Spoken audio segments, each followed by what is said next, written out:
Hey, it's a busy holiday week, and during this week, we are bringing you a look back at some of the most compelling stories and conversations we've covered for you in 2024. It's 24 in review.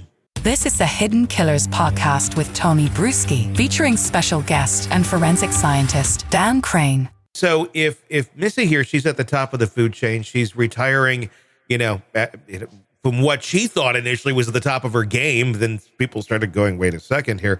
I mean, that's leadership from the top down.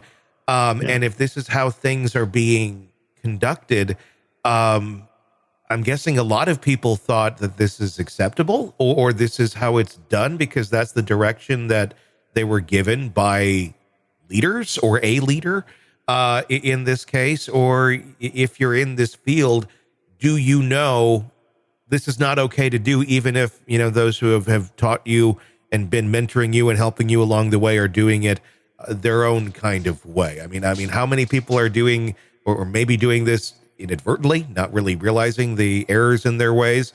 Or is this really like, it's a shortcut, it's a shortcut, you probably shouldn't do it, but it seems everybody does it, so why not keep doing it? Yeah, of course, we have no idea what the water cooler conversations were. Yeah. Right. In terms of, I got a solution for you. I think the fact that it went on for 30 years or 29 years suggests that it wasn't something that she was wearing on her sleeve. She wasn't boasting about. It's the sort of thing that if a defense attorney involved in a case got wind of it, they would have definitely pursued it. I know some very good defense attorneys who wrestled DNA issues in Colorado, and if they had gotten wind of this, they would have dug deep and found it. So I don't think it was something that was too broadly broadcast within the laboratory. Why now? I mean, why just now are we learning about this? And she was able to get away with doing this behavior for nearly 30 years.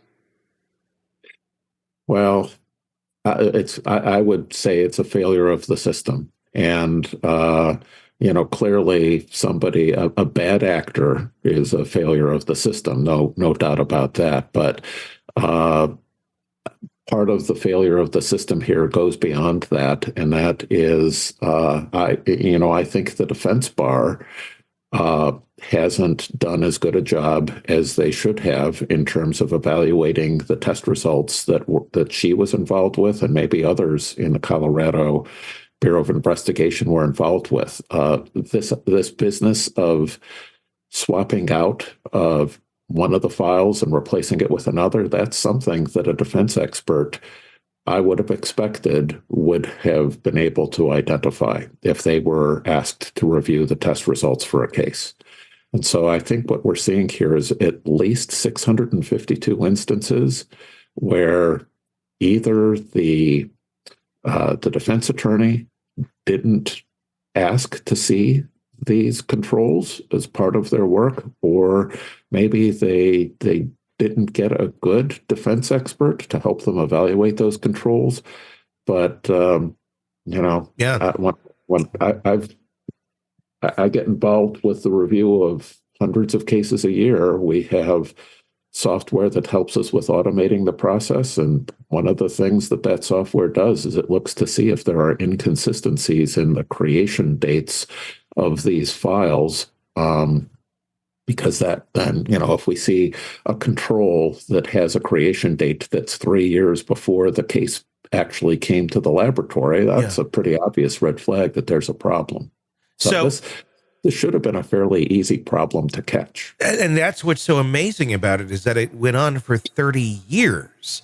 I mean, how has there been no one in all those hundreds and hundreds of cases? We're likely to get to thousands of cases once the 94 to 08 information comes in. How is it that no one, like yourself or anyone else in your position wouldn't have been able to raise a red flag earlier and say, there's something off here? I mean, this has got to be, is this just like baffling to you how this would have gone on for so long? It's a little bit puzzling. But on the other hand, I think I need to help you understand a lot of it's relatively uncommon for a defense attorney to actually really critically evaluate DNA test results. Sure. It's my estimate is it's less than 5% of cases where DNA testing is performed does the defense engage an expert. And I think that may be generous. It may be only 1 or 2, maybe 3%. So, we got 652 failures of the system, apparently. We can write off 95% of those just because the defense attorney didn't dig into what was really going on. Just, told their client, hey, look, they got DNA on you. Let's accept a plea bargain, right? Whatever. So 95% of those we can just take off the table. And then what happened with that other, 30 cases that, where there was a review? The fact that there could have been that many, 20, maybe 30, makes me think that maybe Missy Woods was doing something a little bit more sophisticatedly than I'm imagining. Maybe, so I mentioned the file creation dates. These are electronic files, right? Maybe she used some software that allowed her to manipulate those file creation dates. And,